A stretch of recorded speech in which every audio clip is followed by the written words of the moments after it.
Vegans eat plants. That's it. To many, this diet sounds radical. I get it. Less than 4 years ago, I ate meat, fish, eggs, and dairy, and a vegan diet seemed to me odd and extreme. So I do welcome and sympathize with the following 5 most common types of questions a vegan diet evokes. The Epicurean asks, "What do you eat?" And from a particularly forthright friend, this question was followed by, "Cardboard?" I'm guessing this question stems from an effort to imagine walking in my shoes, and a genuine curiosity about how one can find satisfying meals without animal products. My answer? The first time I heard this, I responded, "I eat fruits, vegetables, grains, legumes, nuts, and seeds." I've since learned that vegan pancakes, muffins, stews, casseroles, burgers, stir-fries, salads, cakes, and cookies is a bit more illuminating. The Diplomat shares, "I don't eat red meat either. I rarely eat chicken. I mostly eat fish. Do you not eat fish?" Perhaps this response is motivated by a fear of being judged and/or a desire to establish some common ground with me. My answer? I don't judge. I spent the first 48 years of my life consuming animal products. Now I'm so troubled by the exploitation of animals, including fish, I choose not to eat them or their byproducts. I realize my views are unusual for the culture I live in. I don't expect others to respond to animal use as I do. The ethicist inquires, what if you were starving on a deserted island and the only source of food was a chicken or some other animal? This line of questioning tends to come from people who understand this is an ethical issue and are curious where I draw the line, or whether there's hypocrisy in my reasoning. My answer? I hope I never find myself starving on a deserted island. I'm assuming because the chicken is alive in this scenario, there is some vegetation to eat. But let's say there isn't, and I have a choice between my life or the chickens. Regardless of my answer to this question, it is not relevant to my everyday experience. I don't live on a deserted island, so I don't need to eat a chicken or other animal products to stay alive. Therefore, I choose to eat plants.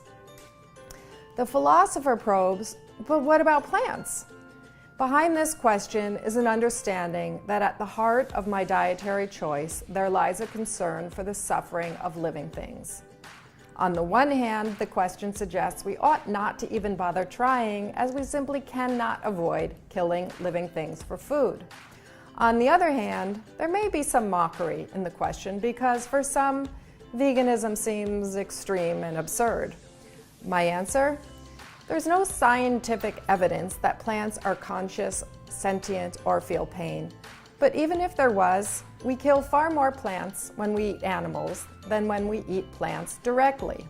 For every 1 pound of steak produced, the cow from which it came ate about 16 pounds of plant food. Additionally, the consumption of animal products contributes to extensive environmental degradation. Livestock covers about 30% of the world's total lands, and current figures suggest about 70% of the Amazon's forests have been cut down to be converted into pastures and feed crops. Why so much destruction? Well, it takes a lot of land to grow feed to raise meat, so if minimizing the killing of plants and trees is the concern, it's best not to eat animals. The health seeker wonders, how do you get your protein and calcium and iron? We're bombarded with messages in the media that perpetuate the myths that animal products are required to obtain these nutrients. It's not surprising if people wonder whether a plant-based diet is lacking. Additionally, I'm asked, have you lost weight since becoming a vegan? Or how do you feel? There is ample information in the news about the health benefits of a plant-based diet, and people look to vegans for first-hand accounts of their experience. My answer? Well, vegans can get all of the protein, calcium, and iron we need from a variety of grains, legumes, fruits, vegetables, nuts, and seeds. Animal products are not required to obtain these nutrients. In fact, it is the position of the American Dietetic Association that appropriately planned vegetarian diets, including total vegetarian or vegan diets, are healthful, nutritionally adequate, and may provide health benefits in the prevention and treatment of certain diseases. As for my weight, I weigh about 5 pounds less than I was when I first became vegan.